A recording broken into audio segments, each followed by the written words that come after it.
Ayan, sarap oh. Sa sarap ng mga pagkain. Meron pang pika-pika. Kwentuhan dyan, naka-buffet dito. Ang sarap ng kain ng mga Amerikana, mga naka-Amerikana, kwentuhan, tuyong-tuyo ang mga barong. O habang yun nasa kabilang screen, nandoon nakikita yung totoong nangyayari sa bayan natin. Ayan. O, ayan hirap na hirap yung mga Pilipino habang si First Lady pumipirma pa. Putang na picture, mukha niya na, pinirmahan niya pa.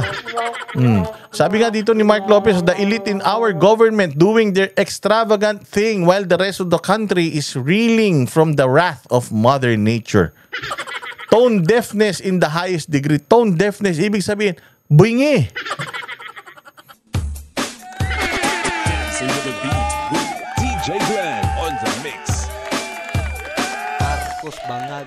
Magandang araw, Banateros. Ito na naman ang inyong pinakapuritong fake news peddler sa balat ng YouTube. Boss D at your service.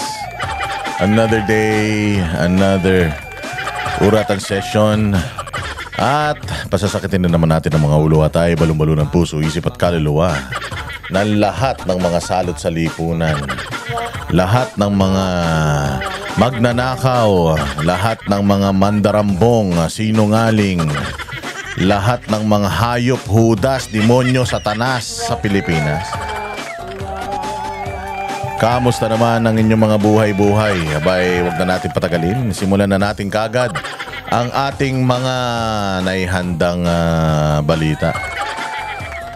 Syempre, ganun pa rin, bago ang lahat, mag-subscribe muna kayo sa ating channel. Lambing naman. Paabutin natin sa 100 milyon yung mga nanonood sa ating channel. And I hope that all of you are doing fine. Lalong-lalo na may papapasok na naman po na bagyo na kasing lakas nitong bagyo na halos kasing lakas. Baka nga mas malakas pa dito sa bagyong Tino na tumama dito sa Bisaya o sa Visayas. Tinamaan ang regions. Hindi ako masyado magaling sa region pala. Tinamaan ang Cebu, ang Leyte, ang Samar at ilang mga bahagi. Ang Bacolod tinamaan din. Ako po mag-ingat ha. Ako na ang magsasabi na malakas po itong bagyong ito. Yung papasok na bago ha. Siguraduhin ninyo na wala na kayo dyan sa mga lugar kung saan dinadaanan ng tubig ha. Huwag muna kayo magtiwala sa mga flood control na nandiyan sa mga lugar ninyo. Bagamat ginawa yan to control the flood, hindi po niyan mape-prevent ha yung pagbabaha ha. Makukontrol lang niya, pero kapag sobrang dami din talaga, hindi niya mahihinto. Kaya wag muna tayong masyadong umasa dyan. Lahat ng mga malalapit sa bundok, lahat ng mga malalapit sa sa ilog, umalis muna kayo dyan. Parang awa nyo na ha. Wag na rin tayong matitigas ang ulo. Sasabihin na naman natin, sayang naman yung mga kaari-arian namin ganito. May go bag na. Gumawa na kayo ng go bag ninyo. Yung tatamaan nitong bagyo na hindi pa tinamaan ha. Gumawa na kayong go bag. Yung mga importanteng papeles ng lupa, marriage certificate, birth certificate, lahat, diploma, mga transcript of records, basta lahat ng mga ng mga hindi pwedeng mabasa na importante sa atin. Ilagay nyo na sa isang hindi weatherproof na lagayan. Tapos, mga importanteng gamit, kunin nyo na. Mga pera, mga basta lahat. Lalong-lalo na yung mga kababayan natin na may mga sakit. Ilikas nyo na yung inyong mga mahal sa buhay na may sakit. Mga bedridden na mga nanay, mga tatay, yung basta mga kasambahay, kasama natin sa bahay na mga may sakit. Ilikas na natin ha. Huwag na masyado matigas ang ulo.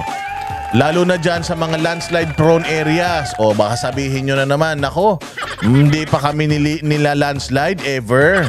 Matibay dito sa amin. Huwag na kayong matigas ang ulo. Iba na po ang panahon ngayon. Kasi mga bossing, meron na po talagang climate change. At yung climate change po na yan, hindi na po normal yung mga nararanasan nating pag-ulan, pagbagyo, hindi na normal. Kaya yung mga dating na experiences natin na kinakaya ng ating mga struktura, ng ating mga tahanan, lugar natin dati hindi naman binabaha, ngayon binabaha na dahil yan sa climate change. Okay, tayo mag-a-adjust, hindi mag-a-adjust ang klima sa atin.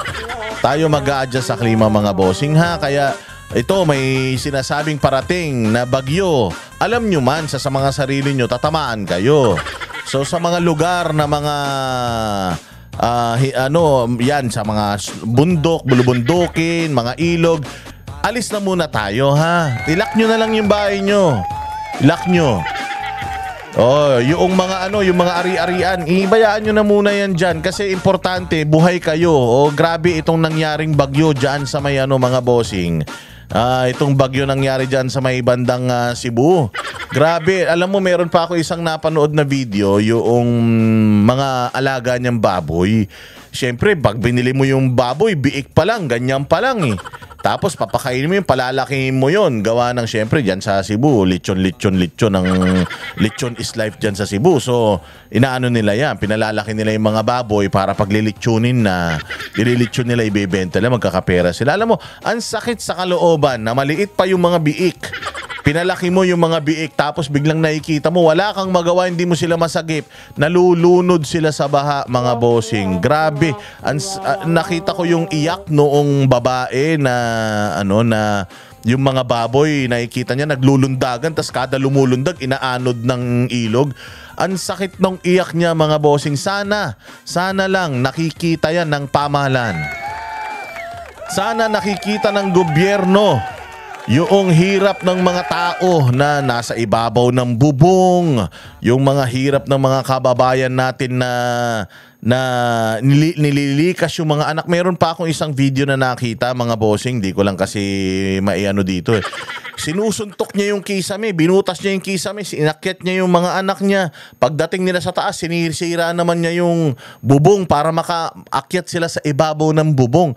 Ganon katindi ang struggle ng mga kababayan natin habang sinasalanta nitong hindi makontrol na pagbabaha. Ngayon, hindi natin naman lahat pwedeng isisi doon sa flood control because again, it should control flood but it does not prevent yung flood. Kapag sobra-sobra na din talaga, hindi rin natin natansya yung dami nung tubig na tumapon talaga, hindi natin maiiwasan na na talagang maapektuhan tayo. Pero kaya nga tayo na yung mag-adjust. Ang sinasabi natin, yung mga kababayan natin, kayo na yung yung lumikas sa mga matataas na lugar.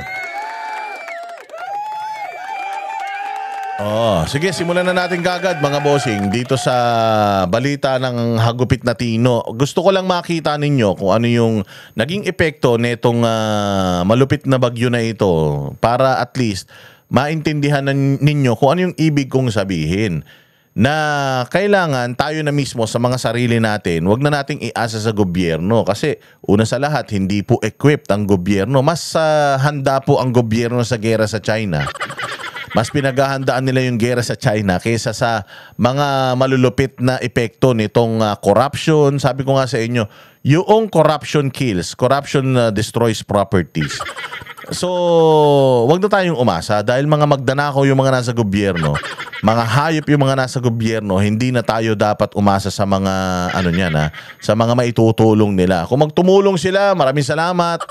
Pero kung wala, wag na tayo mag-expect. Anong pang ini-expect nyo dyan kay Bongbong? Tanga naman yan. Panoorin natin itong mga nakalap natin na balita patungkol sa bagyo at yung sequence ng mga ipapakita ko sa inyo ng mga video para maging aware kayo. Unti-unti nang humuhupa ang baha pero luha naman ang bumubuhos sa Cebu. Bukod sa wala nang babalikang bahay ang maraming residente, pamilya ang binawi sa iba ng Bagyong Tino. Narito ang agenda report ni Mary Ann Uy. Naging nagpis sa mga magkakapamilyang biktima ng bagyo na ating nadatnan sa punerarya ng Liloan sa Cebu. Ang pamilya Kapuyan di mapigilang umiyak na malamang hindi pa nakikita ang missing nilang anak na lalaki. Si Nanay Jana. Gusto ko ipakita to Kasi alam ko nanonood ang mga taga-gobyerno dahil nakabantay yan sa mga content natin. Nag-aantay yan sila ng masasabi natin dito na pwede nila tayong idemanda. Dahil yun lang naman ang ano nila kapag binatikos mo sila, didemanda ka para manahimik ka. Putangin na nyo, hindi kayo mananahimik, maniwala kayo. Hanggat mga salot kayo sa lipunan, wala kayong maririnig na matino sa mga bibig ng mga Pilipino. Ayusin nyo, kung inaayos nyo, wala kayong maririnig talaga, pero mga demonyo kayo Tinan nyo ginagawa ninyo sa tao, ayan namatay. Lahat halos ng mga kamag-anak nila. Problema nila kung paano nila hahanapin yung mga nawawala. Problema pa nila kung wala silang bahay na tutuluyan dahil winarak nga ng baha. Pangatlo, hindi nila alam kung saan nila ililibing. Saan maglalamay. Alam mo, sobrang daming problema binigay nyo sa kanila. Pagkain, tahanan, nawawalang pamilya, lamay, libing, putang ina nyo. Sa totoo lang, mapapamura ka talaga. Ito ang ginawa ninyo. Tingnan ninyo grabe talaga, magaling talaga din ang Diyos Bagamat nagbuwis ng maraming buhay, pero ini-expose talaga ng Panginoon sa atin Sa atin mismo na mga bumoto ng mali. Ipinakikita niya sa atin mismo kung ano ang epekto ng kabubuhan natin sa pagboto Ang punot dulo nitong nararanasan natin ngayon na hirap, corruption, nitong nararanasan natin na dilubyo, yung maling pagpili natin ng mga inilalagay natin sa gobyerno, kailangan itatak nyo yan sa utak ninyo. Lalong-lalo na kayo na mga naapektuhan ng bagyo. Unang-unang nagtraidor kay Pangulong Duterte, yang gobernador ng Cebu. Gobernador ng Cebu. Mantakin mo ang Cebu, sister city yan ng Davao. Sister city ng Davao yan. Parang kapatid ang turing ng magkapatid ang Davao City at ang Cebu. Ganon ang turingan nila. Tapos, pagdating nung kagipitan, putangina, nauna silang humayop sa mga Duterte. Tumalikod yang si Kwakwak, yung anak niya. Yung anak niyang babae, spokesperson niya ni Inday Sara, yung nasa Department of Tourism. Tapos yung asawa nun, putangina niyan, pumirma pa sa impeachment ni VP Sara. Kita mo ano nangyari sa lugar nyo. Habang sila sarap-sarap nila, nandoon sila sa London. Nagbabaka-bakasyon sila sa London. Anong nangyayari sa mga constituents diyan sa Cebu? Nangamatay yung mga taga Cebu. Ngayon, bakit ka ba nagsisermon, Boss Dada?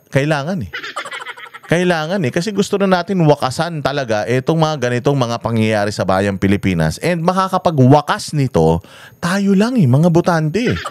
Tayo nakawawa lagi. Tayo na nililigawan ng mga hudas na mga politiko na yan. Tayo ang merong kapangyarihan para maayos yung bayan natin. Maglalagay tayo ng matitino.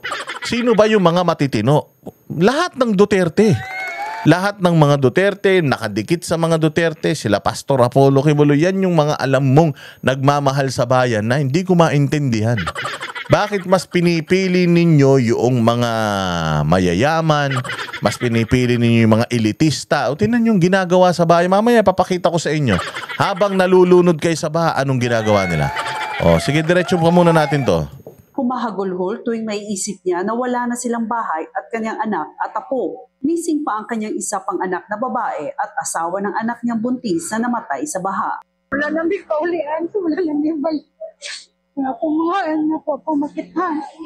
Problema pa ngayon ng pamilya Kapuyan at De La Peña ang lugar ng paglalamayan ng mga mahal nila sa buhay. Ang pamilya Dayana naman na taga-barangay Kabadyangan sa Liloan namatayan ng kaanak. Ang lola nila na 78 years old, mag-isa raw sa bahay nang inanod ng baha.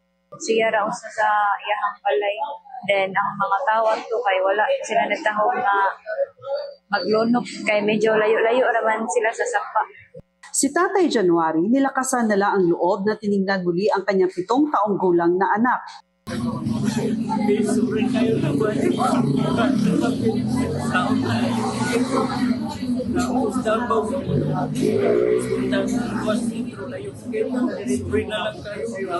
Ang mga residenteng nawala ng tahanan sa Barangay Kotkot, pinagmasdan na lang itong ANILA Flood Control Project sa kanilang barangay. Wala daw pakinabang kasi umapaw ang tubig at natabunan ang mga bahay. Wala pa na, karon pa man na iya pagkuan tungod lagi ka sa tubig nga salbahis ken tubig mo tay nakagubag gyud ana og napag yun na nga agi sa mga kahoy. Dagko kay kahoy. Ito ang Barangay Kotkot 3 araw mula ng bayuhin ng bagyo. Ikinuwento ni Councilor Kat Humapaw ang lapad ng tubig na dumaloy mula sa ilog patungo sa mga residential area. Dito rin sa barangay nakita ang ilang bangkay na natapunan ng mga napadpad na kahoy. Ang na-wash out dito, yun yung mga napunta doon sa lower ground.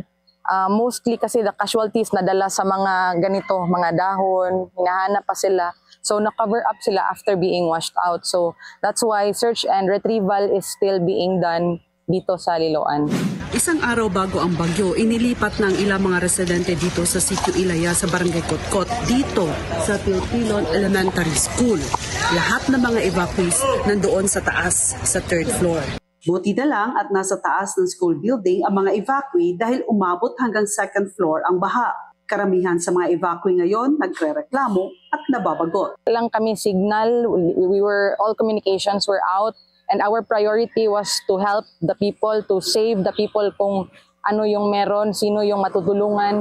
Kailangan daw nila ng tubig at Punta tayo dito sa Liloan nung nangangampanya tayo kay Pastor. Isa ito sa mga lugar na na pinangakuan natin ng maganda sanang serbisyo, pero wala iba ang nila, iba ang tawag dito, iba ang binoto nila. So I mean, yun lang talaga ang panawagan ko sa mga kababayan natin, mga bossing, na it's about time. It's about time kasi nasubukan naman na natin itong mga malalaking pamilya na ito sa politika Subukan na natin mga Aquino, Liberal Party, lahat ng mga Liberal Party, mga salot yan.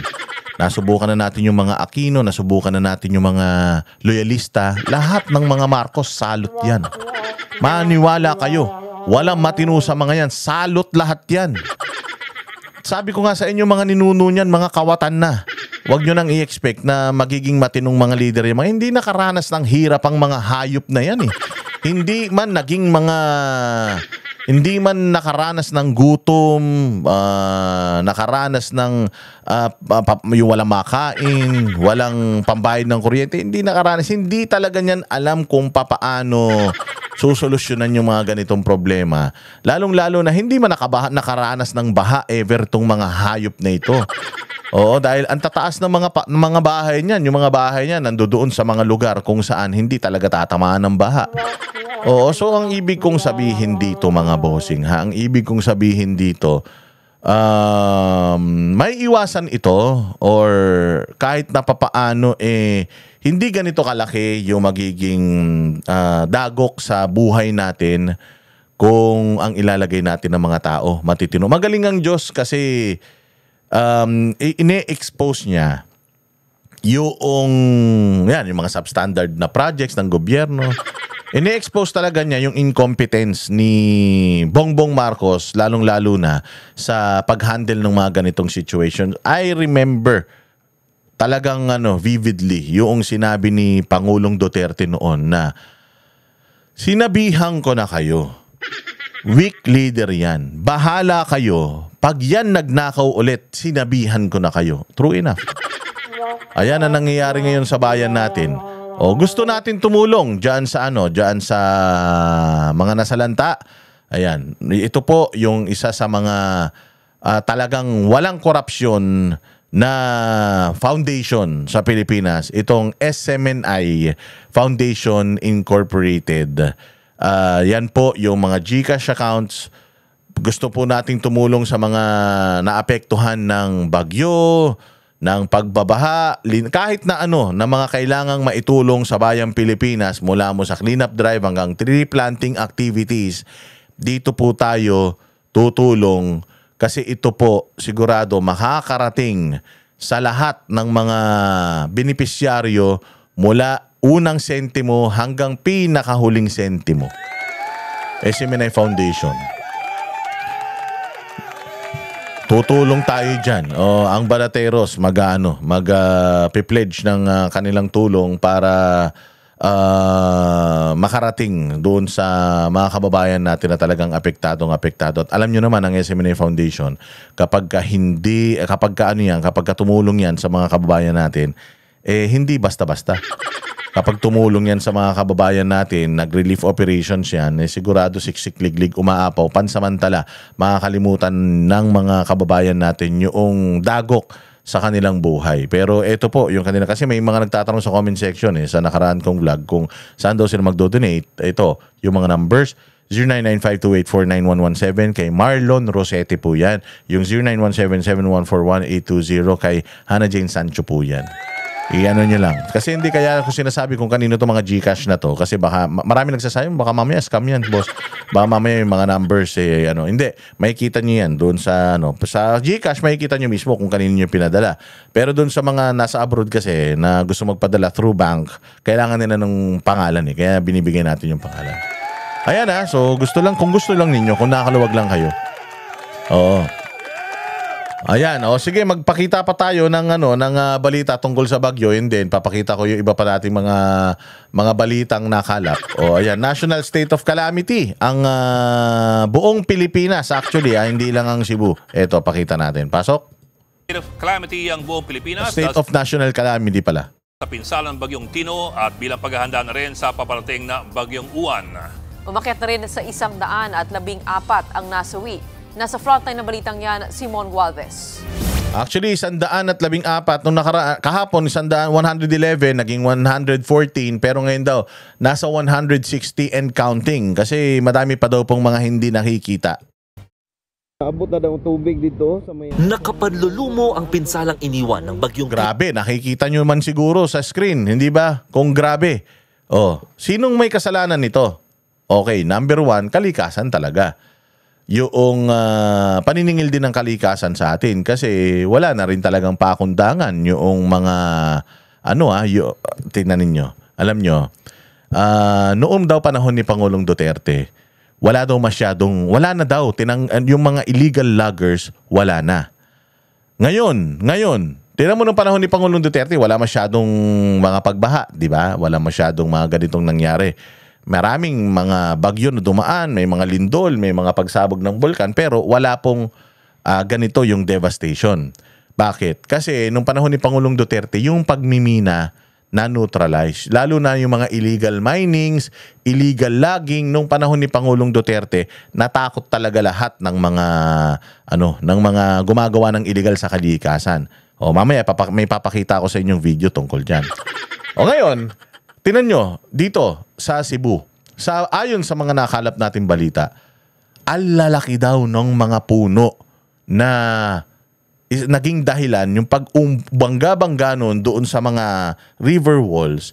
Isa daw yun sa mga naging cause ng pagkawasak ng mga river walls. Yung mga river walls, yung iba dyan, substandard, bahaw yan.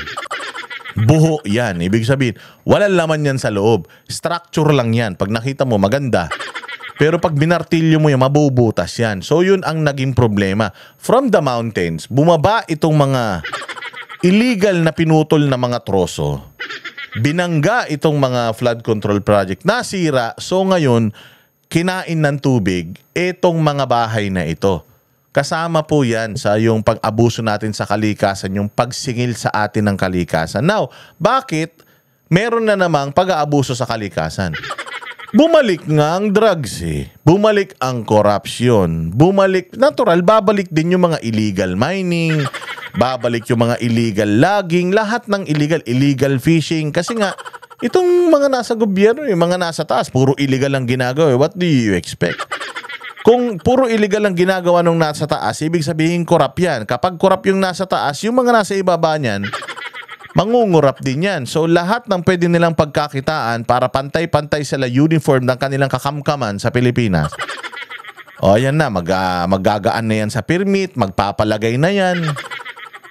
Magbabayad na yan pag nahuli ng traffic enforcer. Yung mga environmental permits, nire-release na yan kahit hindi naman compliant.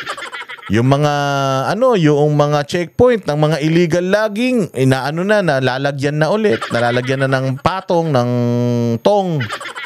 So ganun na nangyayari. Kaya ngayon itong Pilipinas, actually naka-open yung Pilipinas sa pang-aabuso sa lahat ng klase ng pang-aabuso. Mula mo sa pinakamaliit na pagnanakaw hanggang sa large scale. Mula pinakababa hanggang sa pinakataas. Hindi na nga ngayon, sabi ko nga sa inyo, dati nagnanakaw sa Pilipinas, mga sindikato, nakatakip ang mukha.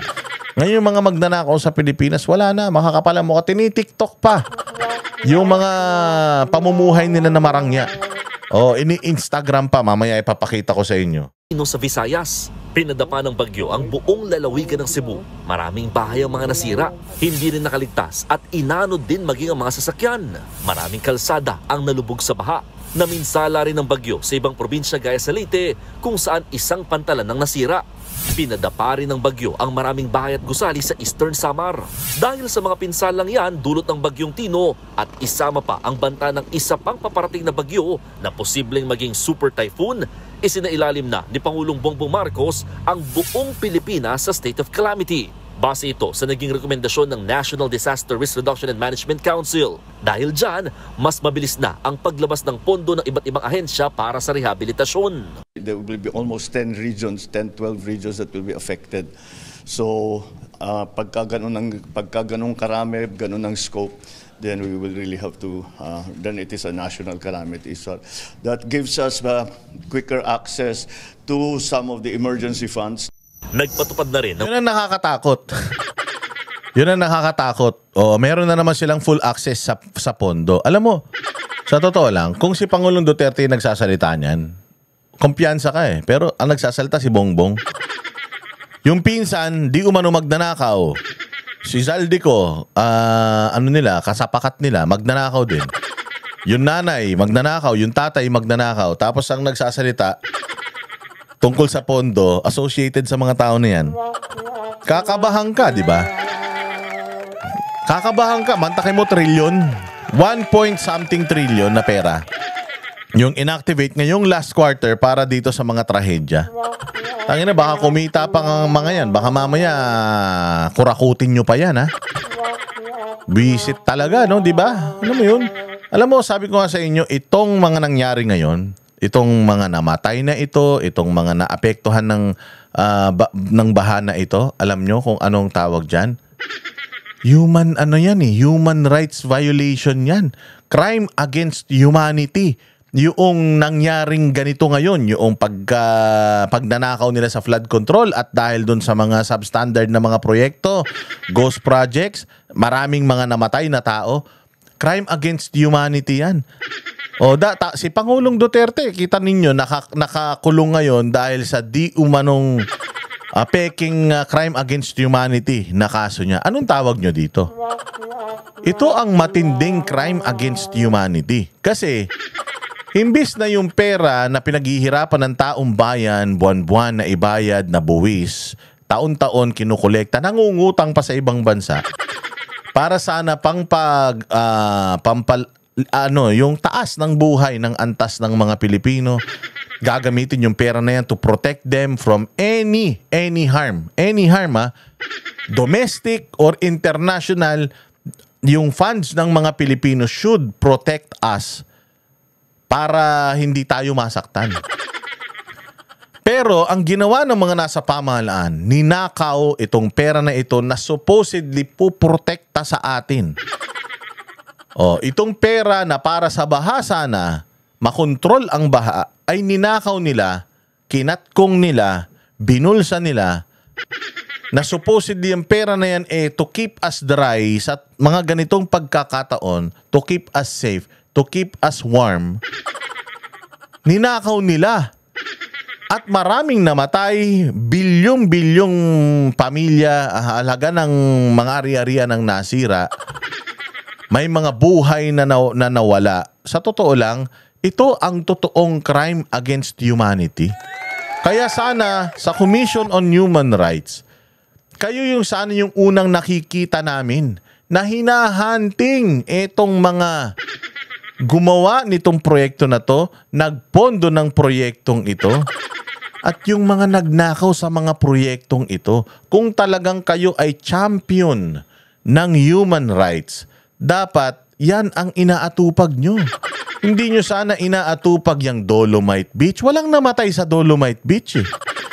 Walang namatay dyan. Walang nalunod dyan, sa baha dyan. Walang nabagsakan ng dyan, pader. Wala po. Walang namatay dyan. Walang nagbuwis ng buhay. Sa totoo nga lang, ang sabi nga ni Pangulong Duterte, what is beautiful is beautiful. Dolomite Beach is beautiful. Wala kang makikitang pangit dyan. Because before matayo yung Dolomite Beach na yan, puro basura yan dyan. Anong gusto nyo? Basura o puting buhangin? Mamili kayo.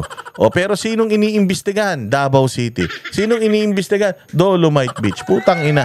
Dapat wag tayong pumayag dyan mga Pilipino. Ginagago tayo harap-harapan ng mga putang inang makakaliwa na ito. Huwag kayong papayag. Crime against humanity, yung ginawa na pagnanakaw sa pondo ng gobyerno kaya maraming mga namatay na mga Pilipino sa pagbabaha na ito. Hindi lang ngayon at mga nakaraan pa. Lahat ng deaths nadulot ng pagbabaha, dapat talaga singilin natin yan. Kanino? Sa mahal na presidente nyo. Dahil siya ang nag-activate. Siya ang nag-activate ng korupsyon sa Pilipinas. Matagal nang nawala yan yung korupsyon sa Pilipinas eh. For the past 6 years, wala eh. Kaya patutunayan ko sa inyo yan. Price freeze hanggang January 4, 2026 ang Department of Trade and Industry sa Cebu City at yan, yung pagpa-price freeze ng Department of Trade and Industry. Ang nagpanukala niyan, si Cheese Escudero. Palakpakan natin. Si Senator Cheese. Siya ang gumawa ng batas na yan na sa lahat ng mga tatamaan ng bagyo, hindi pwedeng gumalaw yung mga dyan. Hindi pwedeng gumalaw yung presyo ng mga pangunahin na bilihin at pangangailangan ng mga Pilipino. Ewan ko, si Bongbong, baka magbenta na naman dyan ng 20 pesos na kilo ng bigas. Dinagat Island. Umakyat naman na sa 114 ang nasawi dahil sa Bagyong Tino base sa huling ulat ng NDRRMC. Pinakamaraming namatay sa Cebu na umabot sa 71. 18 naman ang nasawi sa Negros Occidental, 12 sa Negros Oriental at 6 sa Agusan del Sur. Ayon naman sa National Electrification Administration, 6 na rehiyon pa ang nakakaranas ng partial power interruption. Kabilang dyan ang Mimaropa, Western Visayas, Central Visayas, Eastern Visayas, Caraga at Negros Island.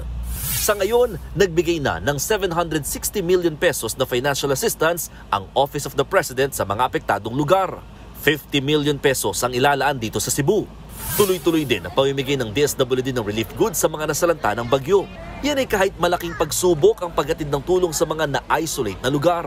May mga roads po na makapal na po ang putik at hindi pa po kayang madaanan. Once we establish connections with the LGU. Alam ninyo, napapansin ninyo, ng mga nakaraang administrasyon, yung mga lugar na mahirap puntahan, may mga choppers na yan, naglalaglag na doon ng mga relief goods. Ngayon, wala kang makitang ganyan. May EDCA sites tayo, siyam na EDCA sites yung binigay natin. Ang sabi nila, tutulong daw yan sa atin sa mga ganitong pagkakataon. Wala pa tayo nakikita. Na kahit na isa ng mga kano na tumutulong sa atin, wala. O eto, hindi daw madaanan yung mga putik. O, bakit? Yun lang ba ang means natin para marating yung mga kababayan natin? Pagka nangangampanya kayo, nakakarating kayo kahit saan.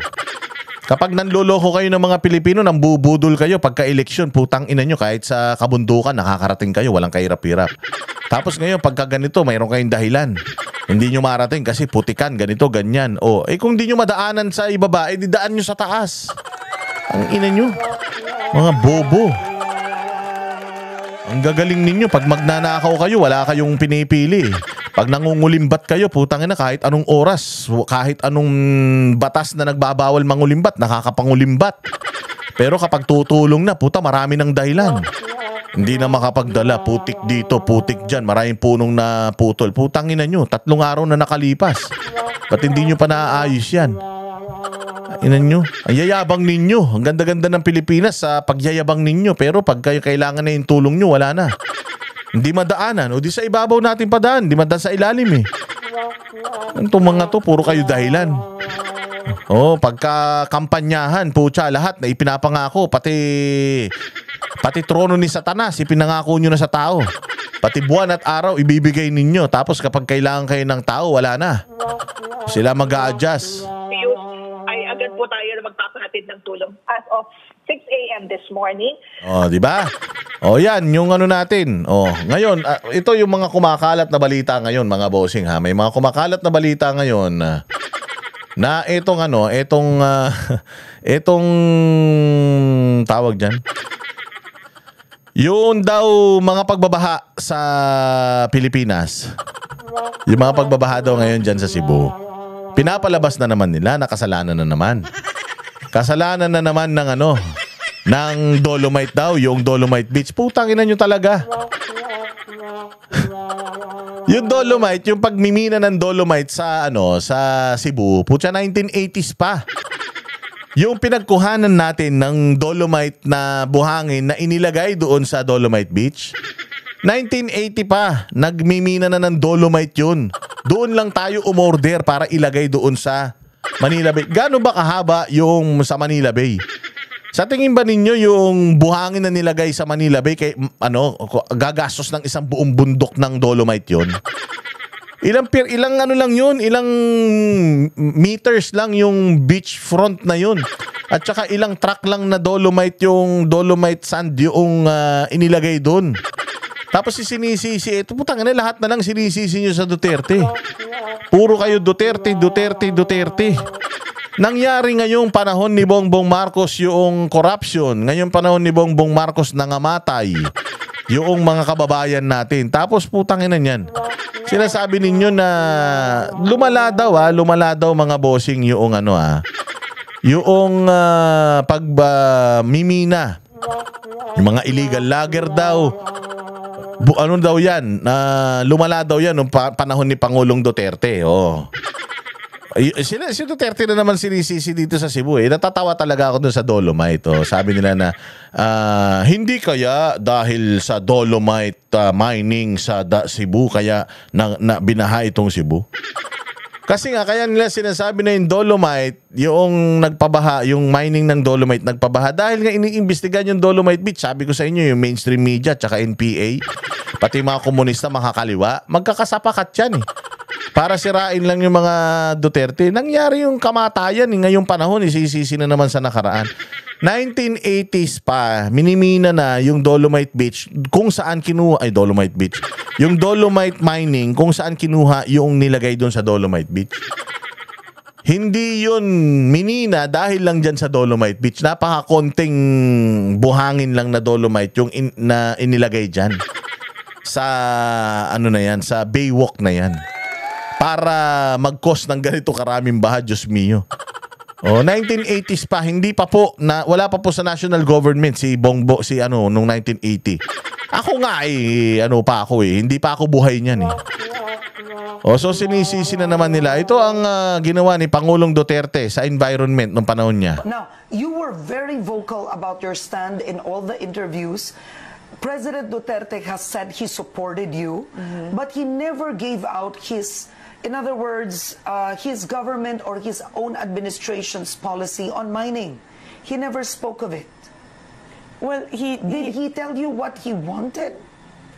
The reason why I had decided to support him, Karen, is because... Yan, eto si Gina Lopez. Buhay pa ba to si Gina Lopez? Ito si Gina Lopez, mga bossing.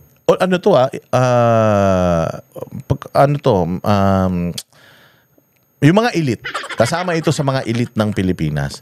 Environmentalist ito. Bakit daw pinili niya si Pangulo? Kasi very rare na ang isang elitista pumili kay Pangulong Duterte, sa isang Duterte. Kasi Duterte masa eh. Langit at lupa ang agawat niyan. Ngayon ito si Gina Lopez, sinabi niya, pinili ko si Pangulong Duterte kasi lahat ng mga presidentiables kinausap ko eh. Pero isang tao lang yung nag-stand out sa akin, si Pangulong Duterte. Bakit? Sobrang mahal niya mga Pilipino. Papatay siya para sa mga Pilipino. At napakaganda, ayaw niya nung illegal na pagmimina sa Pilipinas. Ayaw niya niyan. So illegal logging, illegal mining, any form of illegal na pag-harvest ng natural resources natin, ayaw ni Duterte. Actually, yung mga kahit nga legal na nakakasira ng buhay ng mga Pilipino, Ayaw niya yan eh. Tapos ngayon isisisi ninyo itong mga illegal mining, yung mga pagbabaha kay Pangulong Duterte na. Putang ina nyo. Baka pati yung yung pagbubuntis ng mga anak ninyo. Baka isuisin nyo pa rin yan kay Pangulo During the elections, I went to all the presidential candidates, showing them what I knew, just to make sure that whoever is president doesn't kill the environment. And he was the only one that said he was very fearless and very strong. Are you disappointed now? No, I'm not disappointed because I still think, I haven't talked to him, but in all my discussions with him, all my discussions with him, he has been non-negotiable about people's welfare. I mean, just as a, maybe I should go ahead, just as a side note. As a joke. Okay. Like when I was, I was showing him the pictures and we saw how people were suffering. I mean, I don't really think he was serious. Gusto ko papatayin ko sila. And then I looked at him, I said, sir, mahal na mahal kita. Okay. No, but I mean, it was not the, I understand. It was just the fervor of, it was indicative of his love for people and his temperament to say that if this happens. Do not destroy the environment. Follow it to a T. Wala tayong problema. Just pay the correct taxes, follow the standards. Gina Lopez is just doing her job. You know, she is really a crusader. So, that is how I would describe her persona. Crusader. Kaya, sabi ko, tama yan. Kaya, bakit? Nandiyan ba si Ma'am Gina Lopez? Secretary Lopez? Ganito yan. Pumunta siya sa Davao. Gabi na mga 1 o'clock because on the early days of my I won, but hindi pa ako nag-vote. Marami na nagpuntahan. Ito, felicitations, congratulations. Si Ma'am pumunta twice. Every time she shows me the degradation of ito na. Tapos, 2 oras naman, mukhang hindi na matapos, sabi ko, Ma'am. Ma'am, do not be offended. Totoo man. Huwag kang magalit kay it's the truth. So mag-aalas 3 na, you rudi, this man, tapos extemporaneous na, parang congressman, ito, ma'am. Kung ma'am, mag-aalas 4, ma'am, ano kaya kung ikaw na lang ang Dina?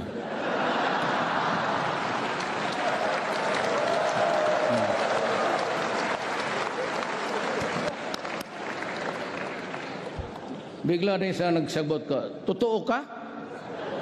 Namasik ka ma. Hindi yung,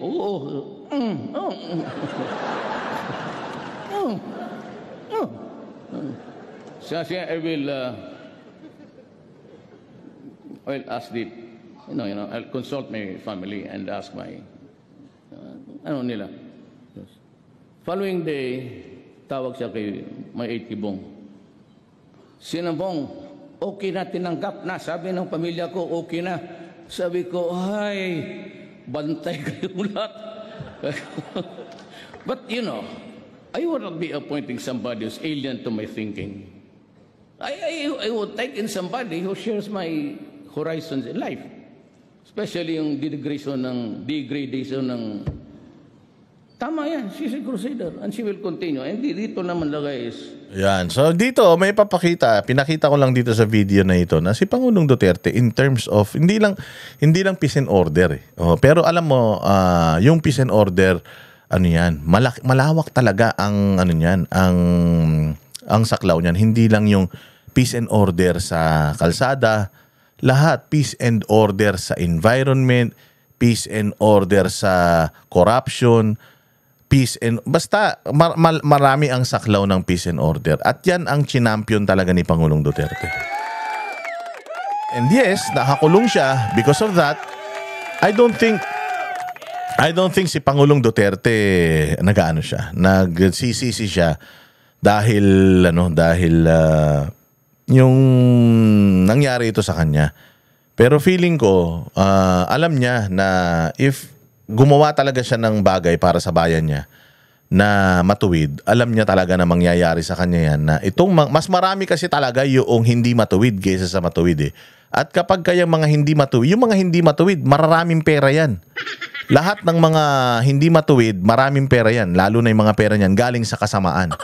So ang gagawin ng mga yan, dahil addict na yan mga yan sila sa sa kayamanan nila na nakukuha nila sa paggawa ng masama. Lahat ng mabubuting tao sa mundo, niyan, sisirain yan. Lahat talaga, walang pakundangan yan. Matino ka, hindi, mahirap ka, mayamang ka, sasagasaan ka niyan. Ganyan ang mga demonyo. Ang demonyo, magpapanggap pa nga yan na mabait eh. Para lang sirain yung totoong matuwid eh. Ganyan. Ganyan yung mga congressman ngayon. Magpapanggap silang matuwid, magpapanggap silang mga hindi kurakot, ipapahid nila sa iba yung kanilang mga kademonyuhan. Tapos ipipersecute nila yan. Ganyan ang gawain ng mga yan. Anong ginagawa? Anong ginagawa ng... Tinan ninyo ito gusto ko lang gusto ko lang makita ninyo ito. Habang binabaha, nakita nyo naman kanina siguro yung sobra-sobrang pagbaha, di ba? Yung mga nangyari, umiiyak pa yung pamilya, namamatay, ganito, ganyan. Balitang-balita na nasa London daw yung mag-asawa na Frasco, ha? Yung mag-asawang Frasco nasa London daw habang binabagyo. Chef, sabi ko nga sa inyo siguro naman, bago kayo magpunta dyan, meron ng weather forecast na tatamaan yung mga probinsya nyo, ba't tumuloy pa rin kayo? Hindi nila siguro alam na ganito kalatindi yung mangyayari sa probinsya nila. Itunuloy pa rin nila yung pamamasyal. Hindi lang sila yung mga, kasi si Duke Frasco, yung kanyang distrito, yun talaga yung sobrang naapektuhan. Anong pinamigay? Pandesal. Ang lalaki di umano ng mga sabi ni Toby Chanco, 125 million daw. Ang binibigay sa mga congressman pipirma doon sa impeachment ni BP Sara. Isa yan si Duke Frasco sa pumirma kay BP Sara ewan ko. Pero kung totoo man na kumita sila dahil sa pagpirma nila, pinamigay nyo pandesal? Tangina niyan. Ngayon, eto mga bossing, merong report si Mark Lopez na ito si Team Yap ba to? Basta itong Yap na to, concertan mga producer. So syempre one of the elitista. So meron daw yatang party na nangyayari. Pagbibigay pugay na naman yata kay Kokak. Pero may party daw yata na nangyayari diyan sa Malacanang habang hinahagupit ng bagyo. Hindi yata sa Malacanang, baka somewhere, pero sila ang nag-organize. Habang hinahagupit ng bagyo, ang Cebu, tingnan ninyo ginagawa ng mga hayop. Ganito ka-insensitive ang mga yan. Sabi ko sa inyo.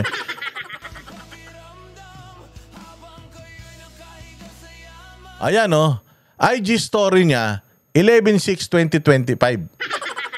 Yung 11/6/2025, kasalukuyan, ginugulpi tayo ng bagyo niyan. Humuhupa pa lang actually. Tapos na yung bagyo, humuhupa yung kahapon yan humuhupa yung baha.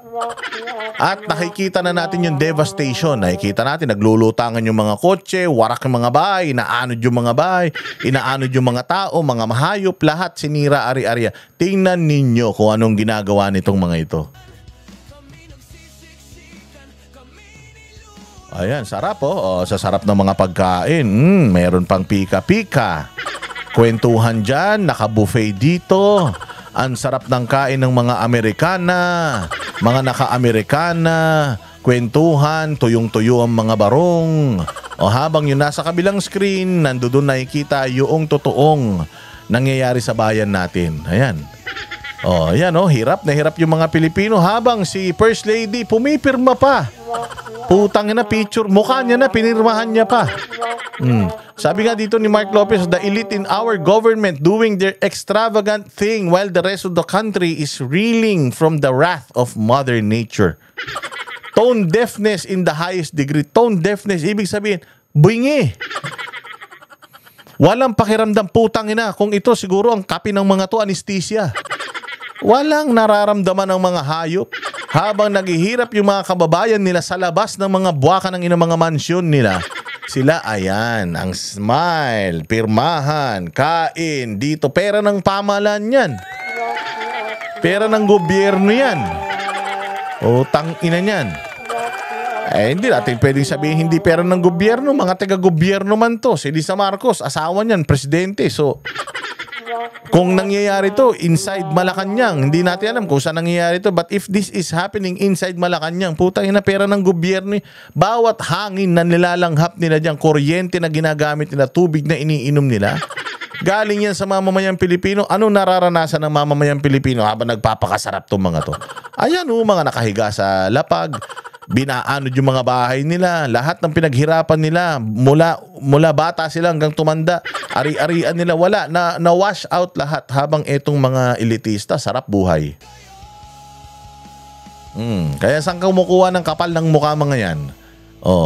Grabe. Ayan nagre-rescue operation sa'yo mga patay ayan kinukuha yung mga patay doon sa baha. Sarap. May mga giveaway pang mga putang ina.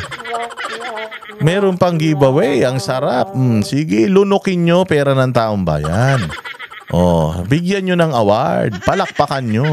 Habang yung mga Pilipino nangangamatay, sabi ko nga sa inyo ito ang human rights violation. Ito ang crime against humanity. Sige, picture. Tanginan, sasarap ng magaganda ng mga damit. Sige, ayan. Saya, di ba? Ang saya. Sige, photo ops, pak. Habang ang mga kababayan natin, ayun, nire-rescue, ayun, patay, binubuhat, habang sila, pirma dito, pak, picture with the first lady. Tanginan yan. Ano ngayon na masasabi nyo? Kayo mga kapwa ko Pilipino, ano ang masasabi nyo dito? Ito pa isa, sabi ko nga sa inyo mag-aano daw sila? Nagsabi sila simplihan nyo lang ang pag-celebrate ng Pasko. Pucha yan. Simplihan mo yung pag-celebrate ng Pasko, tapos sabi ni Congressman Kiko Barsaga, inimbitahan mo yung Blackpink. Tang-inan yan. Sabi ko nga sa inyo, wala talaga tong pamilya na ito. Putang ina nyo, binoto nyo kasi tong mga ito Mga haudas din kayo ayan ang ginagawa sa inyo. Habang nagpapakahirap kayo, wala nga, baka hindi nyo nga alam kung may pagkain kayo sa Pasko. Itong mga nabaha ng bagyo baka itong mga nabaha ng bagyo, nabaha ng dyan sa Cebu. Baka sa Pasko, ang pagkain yan, noodles yung galing pa sa relief goods ng gobyerno. Ganyan kahirap ang dinadanas ng Pilipinas ngayon, tapos kayo may ganito. Sinabi nyo na maging simple, tapos kayo mag-iimbita pa ng kada birthday mo, imbita ka ng foreign performer. Putang inang yan. Alam mo, ang hilig nyo sa tugtugan. Sabi ko sa inyo, saan kaya kumukuha ng kapal ng mukha itong mga ito? Binigyan pa ng bonus yung mga taga-gobyerno. Bonus sabi ko nga sa inyo, ang mandatory po 13th month. Yung 13th month pay po, nasa batas po yan. Kailangan ibigay ng mga employers yan. Yung bonus, binibigay po yan kapag maganda kita ng kumpanya, maganda performance mo. Performance-based ang bonus. Yung 13th month, tamad ka o hindi, meron ka talaga niyan. Basta, nasa kumpanya ka pa, hindi ka pa tinatanggal. Pero, ang bonus po, performance-based yan. Pwedeng, ikaw, 5 piso lang kasi yan lang ang performance mo. Ikaw, 1,000 dahil masipag ka. Pero mantakin mo, nag-release ng 63 billion na pera ng Pilipinas para sa bonus. Bonus to, hindi to 13th month. So, bonus lang ito. Kung ang bonus nila kaparehas ng sweldo nila, ibig sabihin sa 13th month pay, magre-release sila ng ganyan. So, 130 billion ang i-release sa 13th month ng mga taga-gobyerno at saka bonus. Ang tanong, kayo, meron ba kayo niyan? Assumption lang yun yung presyo na yun. Hindi yun accurate. Pero let's just assume na yung bonus parehas ng 13th month, doblehin mo. So, ganun kalaki yung ilalabas na pera ng gobyerno para dyan. Samantalang, dapat ang mga taga-gobyerno nagsasakripisyo. Kasi ang pagtatrabaho sa gobyerno, serbisyo publiko yan Hindi ka naman dapat nagtatrabaho sa gobyerno para sa pansarili mong kapakanan mantakin mo, ayan simpleng Pasko kasama ang Blackpink. Tanginan yan. Hindi mo naman kaedad to. Bakit iniimbita mo pa yung mga yan? Kita mo, yung Yung mga itsura nila. Ito mga itsura tingnan mo si DPWH nakangiti. Tingnan mo yung Silag Dameo. Nakatawa. Nagpaplano sila para magbigay ng tulong o nagpaplano para kung paano susolusyonan itong pagsubok diyan sa Cebu. Nagtatawanan. Inan yan. Ano ka ba naman, Boss Dadang? Corny mo naman, nagtawanan lang naman. Pwede bang malungkot? Wala kayong karapatang tumawa. Wala kayong karapatang sumaya habang yung mga kababayan ninyo nagdadalamhati. So dapat sa pag-uusap nyo dyan, seryoso kayo, walang tawanan. Ba't nakakatawa? Pinagtatawanan nyo yung mga Pilipino na nasalanta ng bagyo, mga hudas kayo. Mga hayop, mga hayop kayo. Wala kayong pakundangan. Tapos tingnan niyo, ito pa yung isang kabobohan. Ayan. Wala pong call for any foreign assistance dahil sa ngayon po, meron po tayong pondo para sa ganitong mga klaseng sitwasyon po. Tanga, kahit humingi ka, walang magbibigay sa inyo. Bakit? Alam ng lahat ng tao sa buong mundo, mga magnanakaw kayo eh.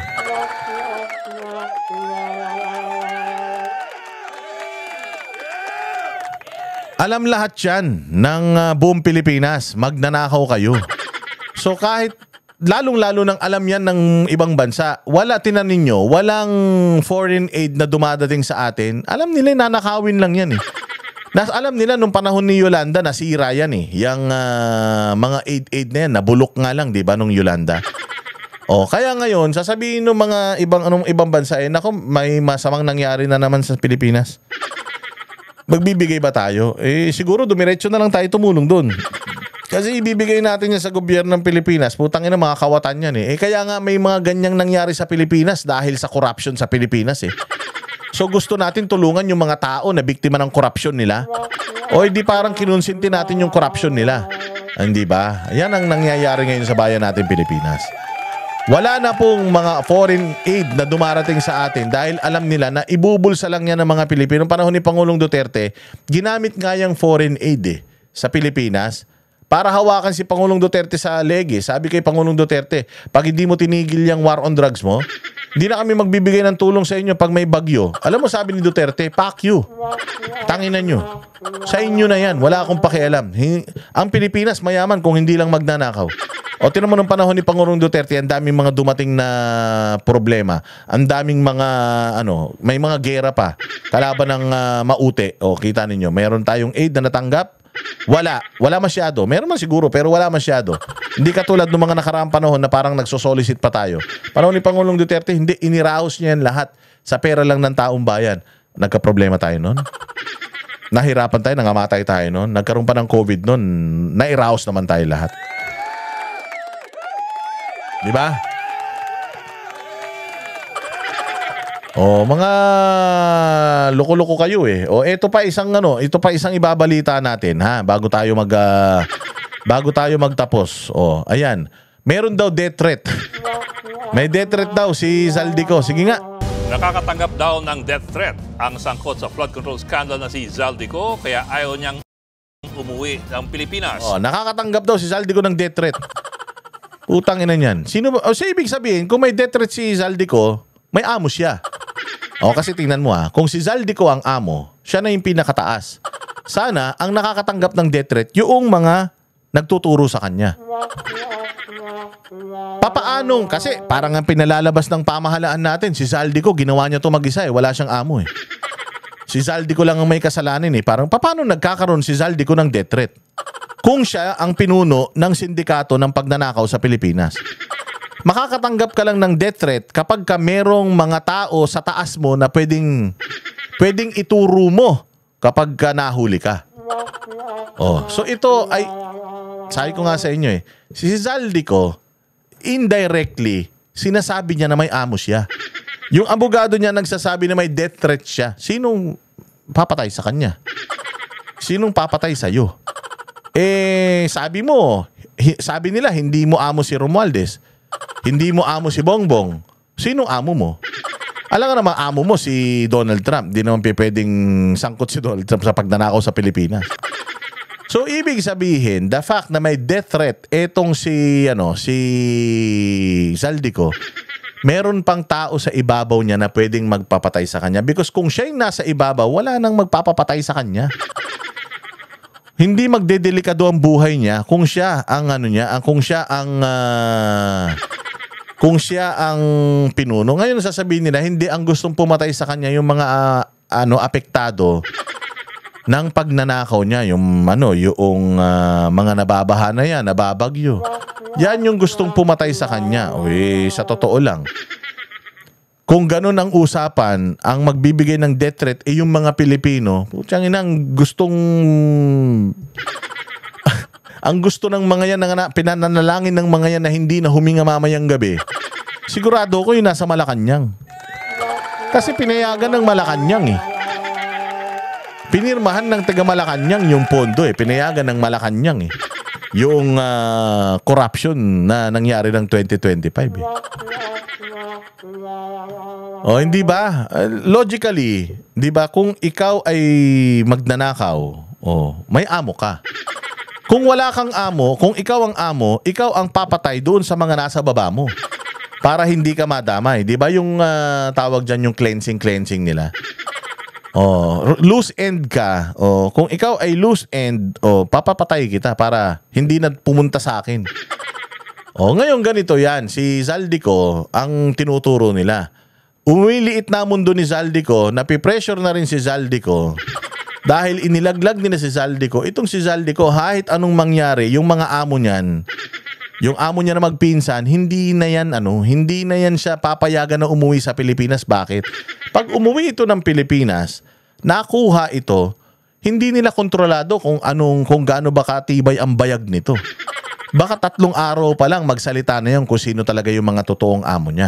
Kaya ang gagawin nila, they will stop him from going home. They will stop him from being abducted or being arrested ng pamahalaan natin. Ihinto nila yan.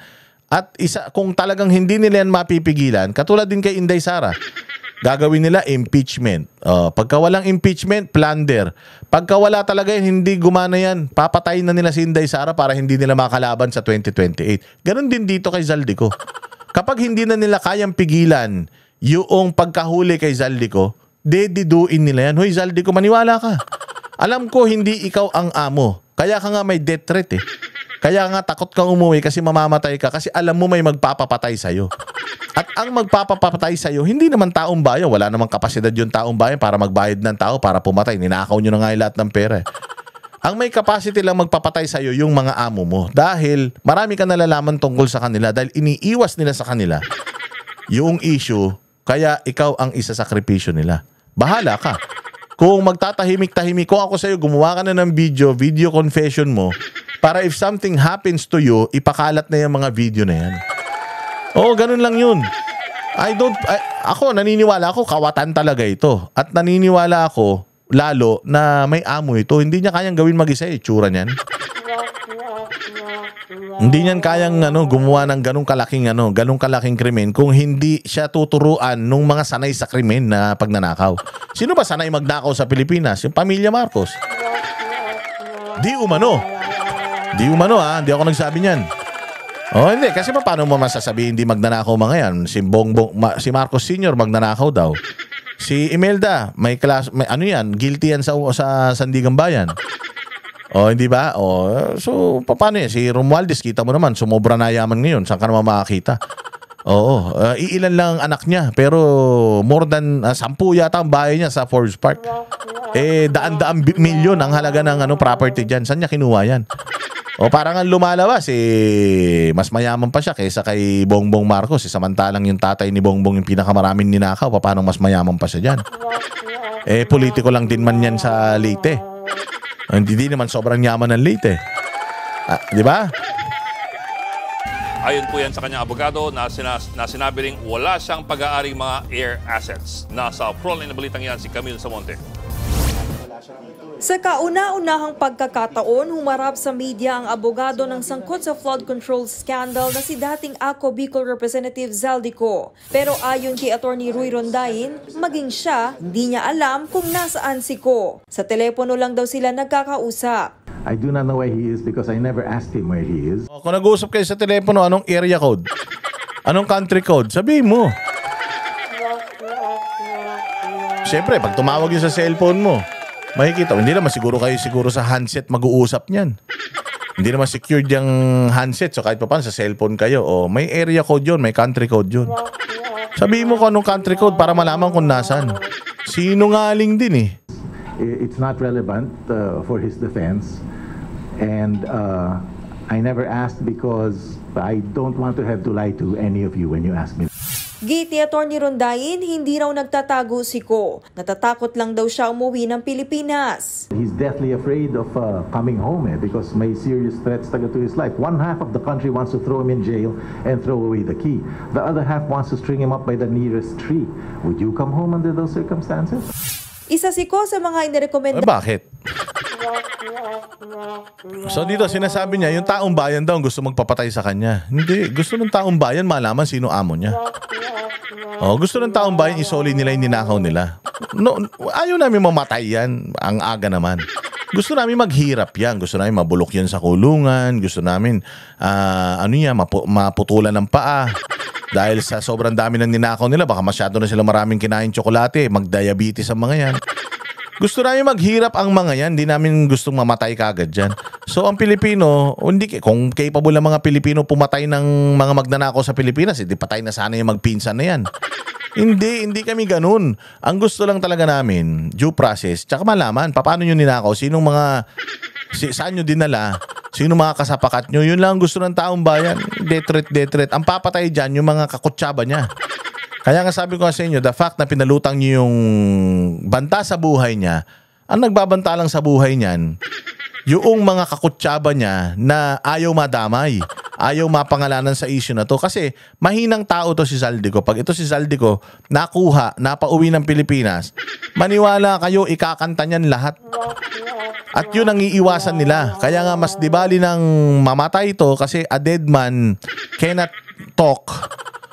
Kesa mahuli yan ng buhay tapos magsalita, idamay yung mga kasapakat niya, mas damaging yun dun sa mga grupo ng magnanakaw. Ng Independent Commission for Infrastructure na sampahan ng kasong graft, malversation at falsification. Dahil yan sa maanumalyang 289.5 million flood control projects sa Oriental Mindoro. Itinanggi rin ni Rondain ang sinabi ng nagpakilalang security ni Ko na si Orly Gutesa na nag-deliver siya ng mali-maletang pera sa bahay ng dating kongresista. Hindi rin daw totoong may insertion si Ko sa 2025 national budget.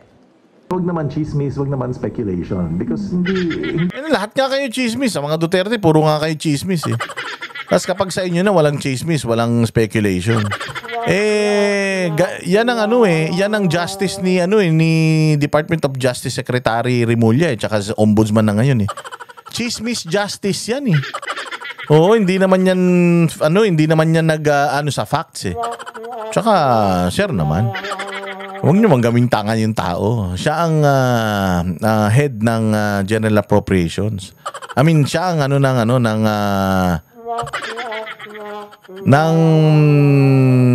sila ang nag-ayos ng mga budget na yan. Siya ang Appropriations Committee. Sila ang naglalagay ng mga budget sa mga proyekto. Tapos sasabihin mo wala siyang kasalanan. Sino may kasalanan? Tao. Kung walang kasalanan si Bongbong, walang kasalanan si Romualdez, wala rin siyang kasalanan. Sino may kasalanan?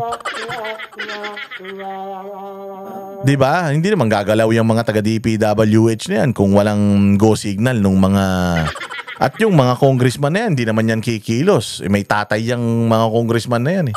Hindi naman yan gagalaw yung mga yan, hindi na mag-i-insert yung mga yan kung walang ibang makikinabang at kung walang approval ng nakatataas sa kanila. Sino bang pinakamataas sa Pilipinas? Presidente. Pangalawang pinakamataas, Vice President, na parang mahina naman. Hindi naman ino-honor yung authority niya. Ang mataas dito sa Pilipinas, yung Presidente at Speaker of the House. Dahil sila may hawak ng budget. Yung Speaker ang maglalagay ng pera, yung Presidente ang pipirma. Paano mo sasabi, congressman yan? Hindi tatayo in a court of law. Who's saying na mayroon deliveries? Did they see my client receive the delivery of money? Ayon pa kay Rondain, umabot sa 4.1 billion pesos ang net worth ni Ko noong 2019 pero hindi kumpirmado kung magkano ang itinaas nito mula nang maupo siya bilang kongresista, lalo't isa rin siyang negosyante. Sa kabila nito, iginiit ng kanyang abogado na walang chopper o eroplanong pag-aari ang dating kongresista. Matatanda ang sinabi ng Civil Aviation Authority of the Philippines na nasa labas na ng bansa ang 3 sa 10 air assets ni Ko. I understand that any aircraft related to him is owned by Mississippi's Aviation. Now separate si Mr. Ko sa Mississippi's. You should ask the lawyer of Mississippi. Secretary Dizon keeps saying na i-freeze lahat yan, i-confiscate yan. If you look at his SALN, Mississippi's Aviation was incorporated in 2004, 2008. Now, Zaldico became a congressman in 2019. Haharap lang daw si Ko sa mga pagdinig pag wala ng banta umano sa kanyang buhay. Ibig sabihin, kapag wala ng mga Duterte at kapag na-extend ang kapangyarihan ni Bongbong. Ganyan nila tayo niloloko. Ganyan tayo niloloko ng mga yan. May papakita pa sana akong video kaya lang mahaba na masyado. Okay na to. At least nabuksan ang isip natin mga kababayan kung gaano tayo tinatarantado ng mga nasa gobyerno habang tayo apektado ng mga dilubyo sa Pilipinas. At sana magtanda na tayo. Protektahan natin yung mga politiko na tinatrabaho nila ngayon. Protektahan natin dahil yan lang yung magsasalba sa atin. Walang ibang magsasalba sa atin dito kundi tayo rin. Boto natin sa mga matitinong mga politiko. Basta maglagay tayo ng matinong politiko dyan, maniwala kayo sa hindi na mangyayari itong mga to. Pero pag naglagay pa rin tayo ng Pamilya Marcos, Liberal Party, walang mangyayari talaga sa Pilipinas. Maniwala kayo. Maraming salamat po mga bossing. Kita-kita po tayo ulit sa susunod na vlog. Panatilihin po kayo nakasubscribe, like, and share sa ating lahat ng mga videos at mag-follow sa buong grupo ng Banateros Brothers. Mabuhay kayo. Kita-kits. Kami ang boses ng masa, hindi natatakot.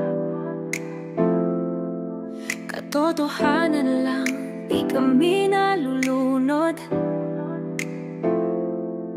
Walang bahid ng sismis, lahat ay totoo. Kahit sino ka pa, pag mali ka babanatan ka. Walang pinipili kulay, wala kaming kinikilingan. Basta para sa bayan, kami lalaban. Pagdama palakpakan, pag mali banatan. Di matitinag, di matatakot, para sa bayan tuloy ang sigaw. Sa harap ng kamera, walang halong takot. Mga baluktot, lahat kayo'y tutumba. Ang hustisya at totoo, yun lang ang mahalaga. Kahit sinong harang, di kami matitinag. Walang pinipiling kulay, wala kaming kinikilingan. Basta para sa bayan, kami lalaban. Pagtama palakpakan,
walang halong